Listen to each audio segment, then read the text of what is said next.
this is very comforting, especially to a new homeschooler, because this is something that is familiar. With everything being unfamiliar for homeschooling, what grade is my child in, and what do I do, or the co-ops? This is a familiar thing.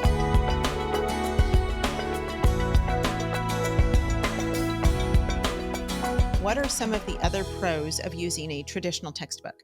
Well, one thing I think most parents enjoy is that they're familiar with this kind of learning already, Mhm. unless they were homeschooled. And even then, depending on the curriculum they were used, most parents are used to having a textbook. They're used Right. to the idea of the teacher teaches from something Mhm. and the student learns and practices in something. And so this is very comforting, especially to a new homeschooler, because this is something that is familiar. With everything being unfamiliar for homeschooling, what grade is my child in, and what do I do, or the co-ops? This is a familiar thing. So, okay, I know my child is able to do third grade math. So let's see what you have in the in the curriculum, and you kind of page through it. You go, oh yes, a lot of parents will look through it and go, oh yeah, that's right. I see that. I recognize that.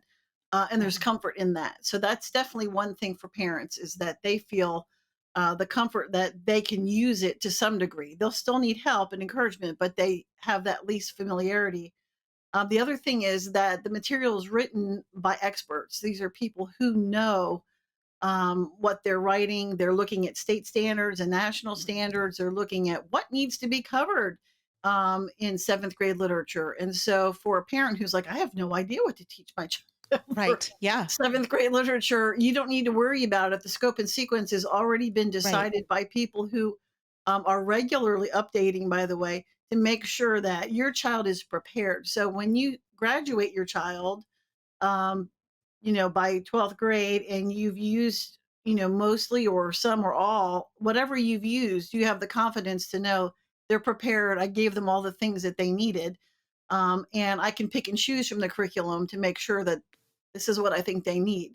So everything's there that's needful for you. Also, it's age appropriate. So, Mhm. a lot of people are afraid of, is this too advanced for my child, or my child is already far along. He's already learned his times tables. Can we do something else? Well, you can take the materials and see what's coming in the years ahead Mhm. and make those work for you. So that's helpful as well.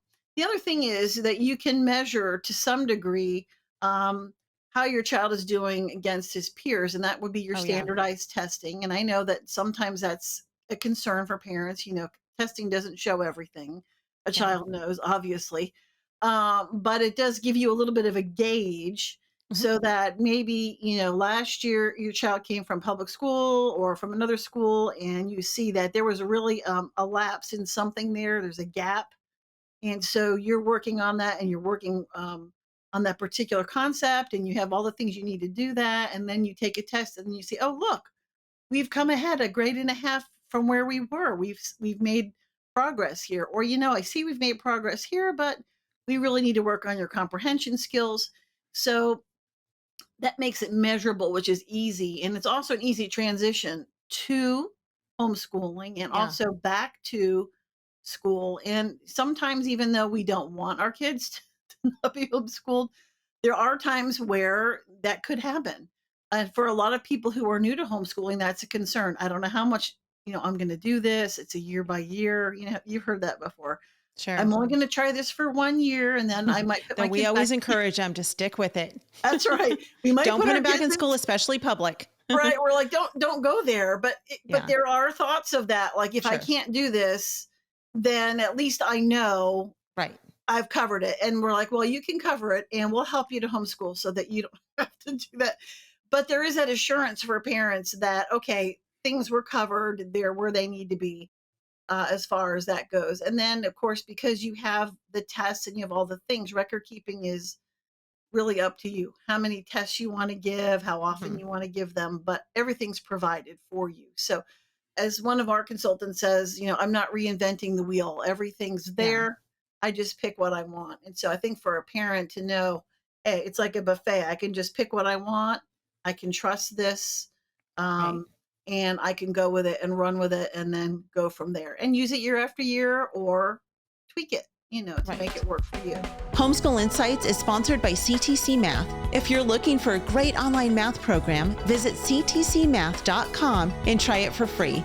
For more great homeschool inspiration and resources, listen to the Schoolhouse Rocked podcast every Monday, Wednesday, and Thursday.